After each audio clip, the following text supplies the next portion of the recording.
3 years may have passed, but the memory of the chaos that engulfed Cote d'Ivoire is still fresh in Grace Uraga's mind. Her family of 10 had to flee when a decade-long political struggle between a rebel-held north led by Alassane Ouattara and government-controlled south under then-President Laurent Gbagbo came to a head in 2011. She lost one child in the violent clashes that ensued. It was really bad. We saw things we'd never seen before. It was very difficult for us. We fled and came here to Yopougon. When we returned to the house, it was empty. If we talk about reconciliation and yet there's still tension, how can it be possible? It's difficult. People have been imprisoned. We don't know how we're going to manage. It's in their hands. We're just everyday people trying to get by with very little. She's afraid to talk and is despondent when it comes to politics. Grace is adamant she won't vote in next year's election. Why would she says, when last time it only brought misery. I don't have anything to do with it. We voted last time and it turned into something different. I don't want anything to do with it. I'm going to have to stop there now. It's not easy. I'll stop there. Yopougon was Laurent Gbagbo's last stronghold. It took nearly 2 weeks of intense fighting for Alassane Ouattara's forces to take the district.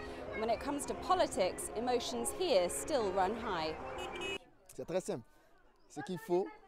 What needs to be done is very simple. It's what we keep saying and what the authorities refuse to do.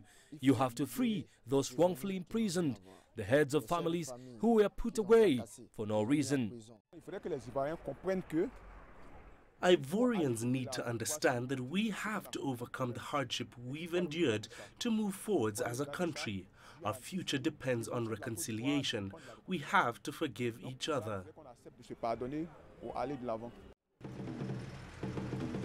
President Ouattara has made reconciliation a pillar of his mandate. A Dialogue, Truth and Reconciliation Commission separate from the judiciary was set up in 2011. Since then, some 70,000 victims of crimes against humanity have testified at special hearings across the country. But some analysts argue that while progress has been made, these efforts are futile without reforming the country's major institutions. There are also other measures of reform, like a reform of the Electoral Commission,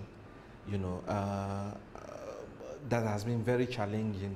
And up to now, it's only like a month ago that final touches have been put to the crossing of the T's and dotting of the I's. The second institution that I think it's also vital, it's the institution of the judiciary. I think some reform have been done in that process as well.